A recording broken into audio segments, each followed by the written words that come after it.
Assalamualaikum warahmatullahi wabarakatuh. Ia dikenal sebagai gadis paling menawan, di desanya penuh pesona, lembut tutur katanya, dan selalu menarik perhatian. Namun di balik senyumnya yang memikat, tersimpan cerita yang perlahan mengubah arah. Hidupnya, ia tak hanya membuat lelaki seusianya jatuh hati, tapi juga membangkitkan perasaan dari seseorang yang seharusnya ia hormati. Bukan kagumi, diam-diam. Perasaan itu tumbuh dalam sunyi, di antara batas yang tak boleh dilewati. Ketika jarak semakin kabur dan hati mulai tak terkendali, sebuah keputusan harus diambil. Apakah ia akan melangkah lebih jauh, atau memilih kembali sebelum semuanya terlambat? Selamat datang di channel DC Story, tempat di mana setiap kisah punya makna, setiap cerita menyimpan hikmah, dan setiap drama kehidupan mengajarkan kita tentang cinta, sabar, dan iman. Di sini, kita akan menyelami kisah-kisah yang mungkin sederhana, tapi syarat pesan dan pelajaran hidup. Sebelum lanjut, mari kita ramaikan kolom komentar dengan solawat kepada Nabi Muhammad SAW. Semoga setiap solawat yang kita kirim jadi cahaya dalam hidup kita. Amin ya robbal alamin. Di sebuah desa kecil yang tenang, dikelilingi sawah hijau dan suara jangkrik saat malam tiba, tinggal seorang gadis muda bernama Rohimah. Usianya baru 19 tahun, tapi kecantikannya sudah menjadi bahan pembicaraan banyak orang. Kulitnya putih bersih, rambut hitam panjang terurai hingga punggung, dan senyum manisnya bisa membuat siapa saja tertegun sesaat. Ia berjalan penuh percaya diri setiap pagi menuju warung atau balai desa, seolah tahu bahwa banyak mata diam-diam memperhatikannya. Sejak remaja, Rohimah sudah menarik perhatian banyak pria, tak hanya yang seusia, tapi juga yang jauh lebih tua. Ia dikenal suka berganti pasangan, meski hanya sebatas pacaran biasa. Ada yang dari kampung sebelah, ada pula yang masih sering nongkrong di pos ronda. Semua pernah dekat dengannya, dan tak sedikit yang akhirnya patah hati. Namun Rohimah tetap melangkah ringan, seolah hatinya tak pernah tertinggal dimanapun. Ia seperti mengejar sesuatu yang belum bisa dijelaskan, perhatian, kasih sayang, atau mungkin pengakuan. Desa tempat Rohimah tinggal sebenarnya damai. Orang-orangnya sederhana, saling mengenal, dan hidup rukun. Tapi sejak Rohimah tumbuh menjadi gadis dewasa yang memikat, ketenangan itu perlahan terganggu. Beberapa ibu rumah tangga mulai membatasi anak laki-laki mereka bergaul dengannya. Bukan apa-apa, cuma jaga-jaga, begitu bisik mereka satu sama lain. Rohimah sadar akan hal itu, namun ia memilih diam. Baginya, dunia terlalu luas untuk dikurung oleh pandangan orang lain.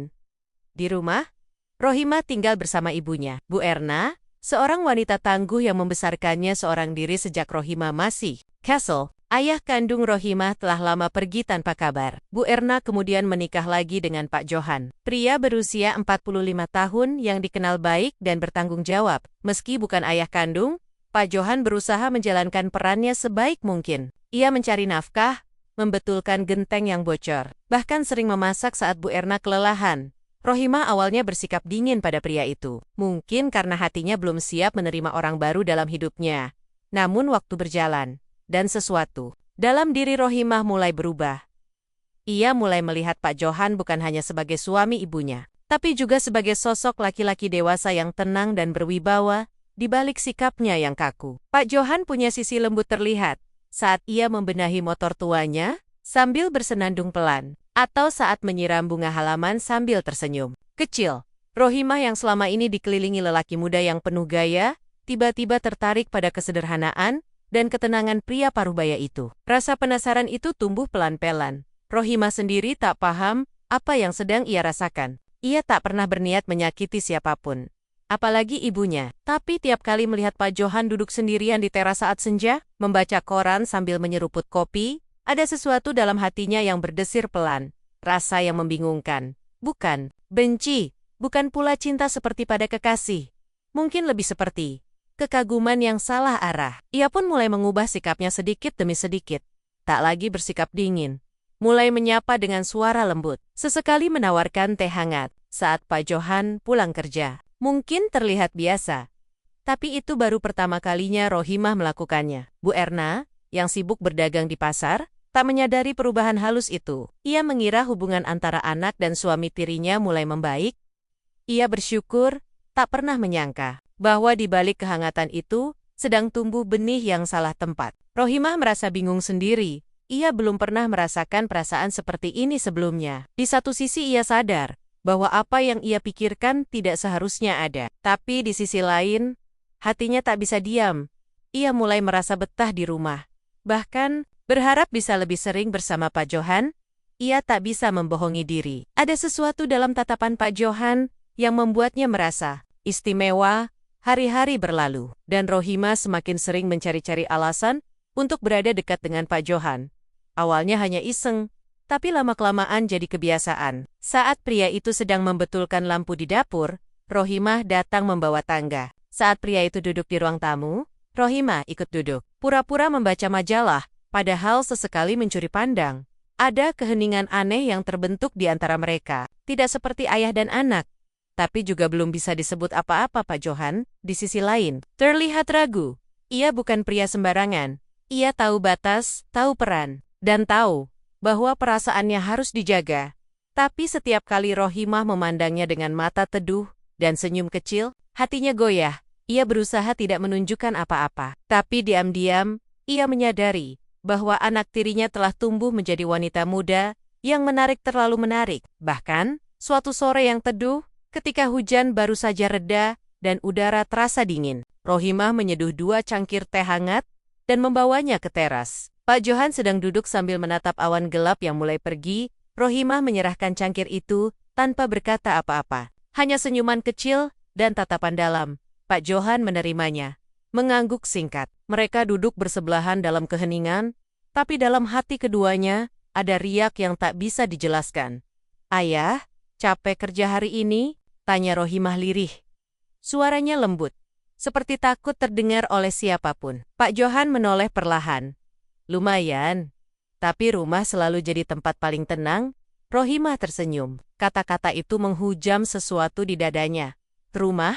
Apakah itu berarti dirinya juga termasuk dalam ketenangan itu? Sejak saat itu, mereka mulai lebih sering menghabiskan waktu bersama tanpa disadari oleh Bu Ernak. Ibu Rohimah itu memang sibuk berdagang di pasar, sejak pagi buta hingga sore menjelang maghrib. Kadang, bahkan harus keluar kota untuk mengambil barang dagangan.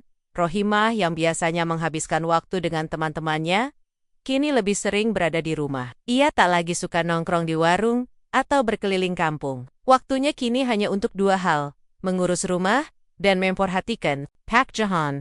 Namun perubahan itu tidak luput dari pengamatan warga sekitar. Beberapa tetangga mulai merasa heran. "Rohimah sekarang anteng ya, nggak pernah kelihatan main lagi," celetuk salah satu ibu di posyandu. "Iya, dan sering kelihatan bareng Pak Johan, tapi ya, mungkin sekarang dia lebih dewasa," sahut yang lain sambil mengangkat alis. Bu Erna sendiri merasa senang melihat anaknya jadi lebih rajin di rumah. Ia pikir, mungkin Rohimah akhirnya mulai sadar akan tanggung jawab sebagai anak gadis. Ia bahkan sering memuji Rohimah di depan Pak Johan. "Rohimah sekarang lebih perhatian ya, mungkin sudah mulai paham arti keluarga," katanya suatu malam sambil tertawa kecil. Tapi tawa itu tidak menyentuh hati Pak Johan.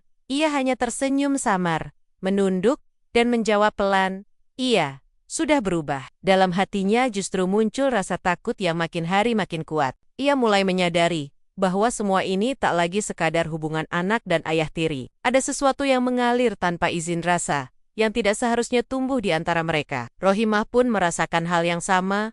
Ia tahu, ini bukan cinta biasa. Ini bukan seperti saat ia menyukai pemuda-pemuda desa dulu. Rasa ini lebih dalam, lebih hangat, dan lebih membingungkan. Ia mulai bermimpi tentang masa depan, tentang rumah tangga, tentang hidup bersama seseorang yang bisa membuatnya merasa dilindungi. Dan tanpa sadar, bayangan itu selalu memakai wajah Pak Johan. Di balik semua itu, tak ada niat jahat. Tidak dari Rohimah, dan tidak juga dari Pak Johan. Tapi dunia tidak selalu memihak mereka yang bingung dan kehilangan arah. Rasa yang dibiarkan tumbuh tanpa arah bisa membawa pada jalan yang keliru. Meski tidak diawali dengan niat buruk, malam itu, ketika hujan turun kembali dan suara petir menggema dari kayohan, Rohimah berdiri di balik pintu kamarnya, menatap ke ruang tengah, di mana Pak Johan sedang duduk sendirian. Lampu temaram menyinari wajah pria itu, membuat bayangannya memanjang ke dinding. Hatinya bergetar, matanya berkaca-kaca. Ia tidak tahu harus melangkah maju atau kembali. Sejak malam hujan itu, suasana di rumah Rohimah berubah. Tidak ada yang aneh secara kasat mata. Tapi suasana hati terasa lebih berat. Rohimah mulai menarik diri. Ia tak lagi seceria sebelumnya. Tatapannya sering kosong. Pikirannya melayang entah kemana. Bahkan senyuman yang biasa ia berikan pada Pak Johan kini tampak ragu, seolah hatinya sedang bertarung dengan sesuatu yang tak bisa dijelaskan. Pak Johan pun ikut berubah. Ia menjadi lebih pendiam. Ia jarang berbicara kecuali jika perlu. Dan waktu istirahatnya lebih sering dihabiskan di luar rumah. Ia seperti sedang mencari jarak, berusaha menjaga batas yang sebelumnya perlahan mulai kabur, tapi semakin ia menjauh, semakin Rohimah merasa kehilangan. Ia seperti melihat sesuatu yang sempat hadir di depan matanya, kini mulai memudar. Bu Erna, yang selama ini tidak menyadari apa-apa, mulai merasa ada yang ganjil. Ia merasakan suasana rumah yang dingin. Rohimah tak banyak bicara. Dan Pak Johan tampak sering gelisah. Suatu malam saat mereka makan bersama, suasana sunyi tak biasa menyelimuti meja makan. Sendok dan garpu berbunyi lebih keras dari biasanya. Menjadi satu-satunya suara yang terdengar. "Kamu capek, Nak?" tanya Bu Erna sambil menyendok sayur. "Kok dari kemarin kelihatan murung?" Rohimah hanya tersenyum kecil. "Enggak, Bu, lagi banyak pikiran aja." Ia menunduk, menyuapkan makanan perlahan, seolah ingin segera mengakhiri makan malam itu. Pak Johan tak berkata apa-apa. Ia hanya menatap piringnya kosong, seakan tidak menikmati apapun yang ada di hadapannya. Setelah makan malam, Rohimah masuk ke kamarnya lebih awal. Ia menatap langit-langit, berpikir tentang semua yang terjadi. Ada rasa bersalah yang mulai tumbuh, bersaing dengan rasa rindu yang semakin hari, makin tak tertahan. Ia tak pernah berniat merebut siapapun dari ibunya, tapi perasaan itu muncul. Begitu saja, seperti aliran sungai yang tak bisa dibendung. Ia merasa bingung dan sedih.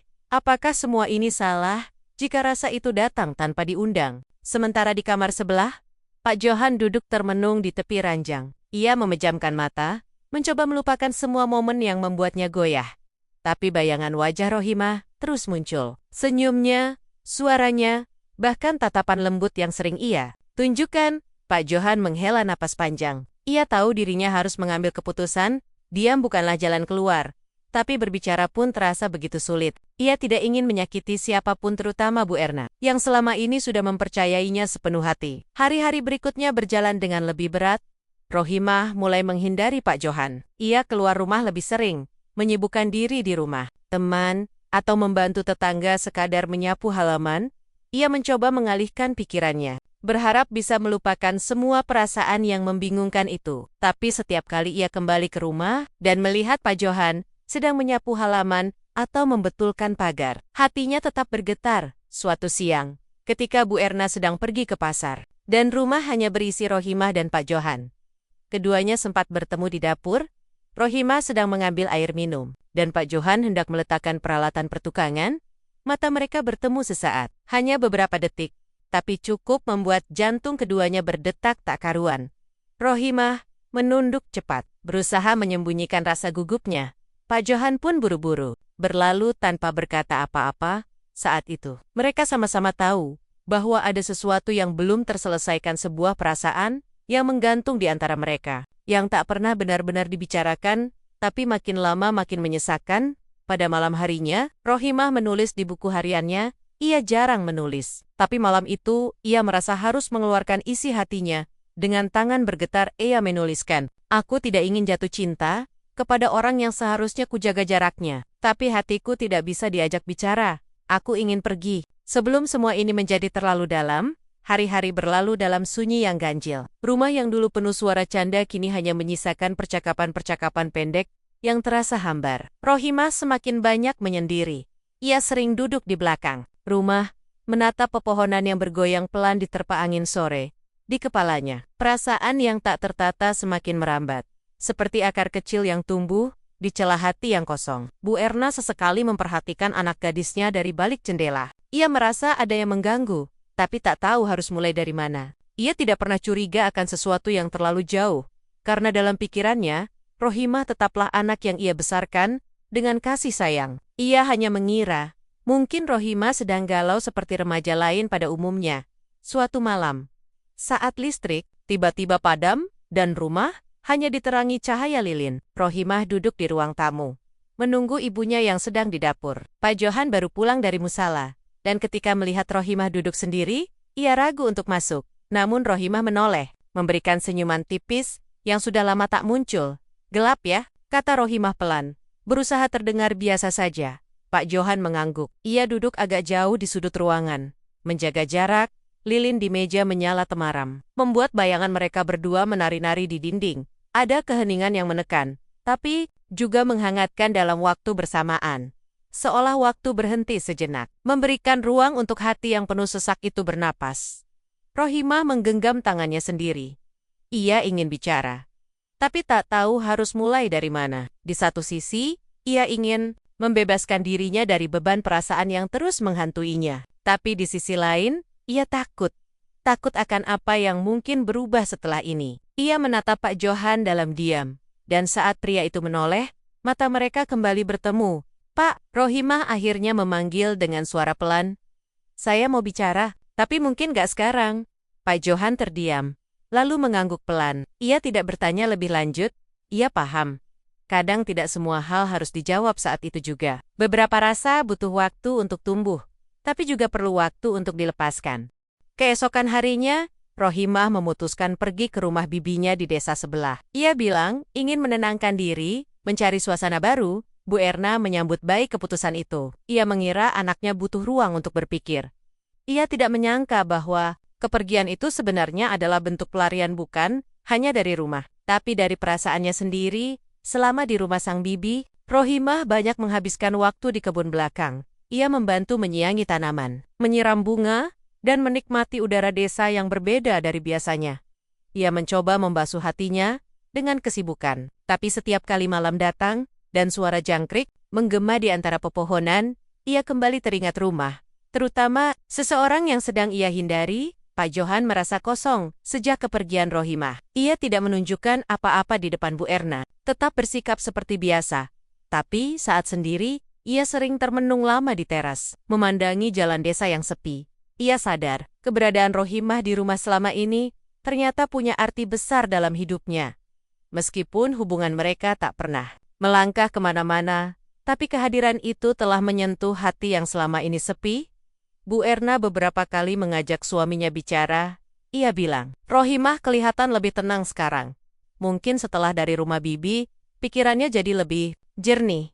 Pak Johan hanya mengangguk. Dalam hati, ia berharap Rohimah benar-benar bisa menemukan kedamaian. Ia sadar, bukan tempatnya untuk menjadi bagian dari kebingungan gadis itu. Ia hanya berharap semua bisa kembali seperti semula atau setidaknya tidak menjadi lebih rumit dari ini. Rumah bibinya, Rohimah menulis surat. Bukan untuk dikirim, tapi untuk dirinya sendiri. Dalam surat itu, ia mencurahkan segala perasaannya. Ia menuliskan tentang kekaguman, tentang rasa rindu, tentang perasaan yang salah arah. Ia akhiri surat itu dengan kalimat, "Aku ingin pulang, tapi bukan dengan perasaan yang sama. Aku ingin pulang sebagai anak, bukan seseorang yang lupa arah." Setelah hampir 2 minggu tinggal di rumah bibinya, Rohimah merasa waktunya untuk pulang telah tiba. Ia telah banyak merenung. Kesendirian yang awalnya terasa seperti hukuman, perlahan berubah menjadi cermin. Ia mulai melihat dirinya lebih jujur, bahwa selama ini ia terlalu mengikuti perasaan, tanpa benar-benar memahami arah yang ingin dituju. Pagi itu, dengan tas kecil dan wajah lebih tenang, Rohimah pamit kepada bibinya. "Saya mau pulang, Bi," katanya sambil tersenyum lembut. Sang bibi mengusap pundaknya, seolah tahu bahwa kepulangan Rohimah bukan hanya soal kembali ke rumah, tapi juga tentang keberanian menghadapi kenyataan. Sesampainya di rumah, suasana masih sama, rumah sederhana, dengan tanaman hias di depan jendela, tapi ada yang terasa berbeda. Rohimah berdiri sejenak di depan pintu, sebelum mengetuk. Hatinya berdebar, tapi langkahnya mantap. Bu Erna membukakan pintu, dan langsung memeluknya. Tidak ada pertanyaan panjang, hanya pelukan hangat yang mengatakan, "Ibu selalu menunggu." Pak Johan menyapa dari dalam. Suaranya tenang. "Kapan datang, Nak?" tanyanya sambil tersenyum. Rohimah hanya mengangguk sopan. Ia menjawab pendek, "Baru saja, Pak." Tak ada lagi tatapan lama seperti dulu. Tak ada jeda canggung yang berkepanjangan. Hanya ketenangan. Seperti dua orang yang saling memahami. Namun memilih jalan masing-masing. Beberapa hari setelah kepulangan itu, Rohimah mulai membantu ibunya berdagang. Ia lebih banyak tersenyum, lebih terbuka, dan tampak lebih dewasa. Beberapa tetangga mulai menyadari perubahan itu. Mereka melihat Rohimah yang dulu suka berganti pasangan. Kini lebih kalem dan tidak banyak bicara, ia sering terlihat membantu anak-anak kecil belajar membaca, atau sekadar menemani lansia di musola. Suatu sore, Rohimah duduk berdua dengan ibunya di teras. Langit mulai jingga, angin bertiup pelan, membawa aroma bunga dari taman kecil mereka. Bu Erna memandang wajah putrinya, lalu bertanya dengan nada lembut, "Kamu baik-baik saja sekarang, Nak?" Rohimah mengangguk. "Iya, Bu. Terima kasih, karena selalu sabar." Rohimah sudah banyak berpikir. Dulu Rohimah bingung tentang banyak hal tapi sekerong. Rohimah tahu mana yang benar dan mana yang harus dijaga. Bu Erna menggenggam tangan putrinya. "Semua orang pernah bingung, Rohimah. Tapi yang membedakan adalah siapa yang mau kembali dan siapa yang tetap tersesat." Rohimah tersenyum, lalu memeluk ibunya erat. Air mata menetes. Bukan karena sedih, tapi karena lega, ia merasa telah diberi kesempatan kedua. Pak Johan tetap tinggal di rumah itu. Tapi hubungannya dengan Rohimah kini jauh lebih sehat. Tidak ada lagi kedekatan yang salah arah. Mereka mulai benar-benar membangun hubungan seperti ayah dan anak. Pak Johan pun bersyukur, karena apa yang sempat hampir merusak segalanya, kini bisa diperbaiki sebelum terlambat. Waktu terus berjalan. Rohimah mulai mengikuti pelatihan keterampilan dari desa dan menjadi sukarelawan di taman baca. Ia bukan lagi gadis yang dulu hanya memikirkan cinta dan kekaguman semu. Ia mulai mengenal dirinya lebih dalam. Ia tahu bahwa cinta yang sesungguhnya tidak bisa dibangun dari rasa yang tak seharusnya. Cinta sejati lahir dari penghormatan, ketulusan, dan niat untuk menjaga. Pada akhirnya, Rohimah menulis kembali di buku hariannya, kali ini dengan tulisan yang lebih tenang. "Aku pernah bingung, pernah salah arah, bahkan pernah kehilangan kendali atas perasaan sendiri. Tapi aku belajar bahwa hidup bukan soal mencari siapa yang bisa membuat jantung berdebar, tapi siapa yang bisa membuat hati menjadi tenang, dan rumah ini bersama Ibu, bersama Ayah adalah tempatku pulang selamanya." Terima kasih sudah menyimak kisah hari ini di channel DC Story. Semoga cerita ini bisa menjadi pelajaran dan pengingat untuk kita semua. Kalau kamu merasa terinspirasi atau tersentuh, jangan lupa untuk like, subscribe, dan nyalakan lonceng notifikasinya, agar kamu gak ketinggalan kisah-kisah penuh hikmah berikutnya. Wassalamualaikum warahmatullahi wabarakatuh.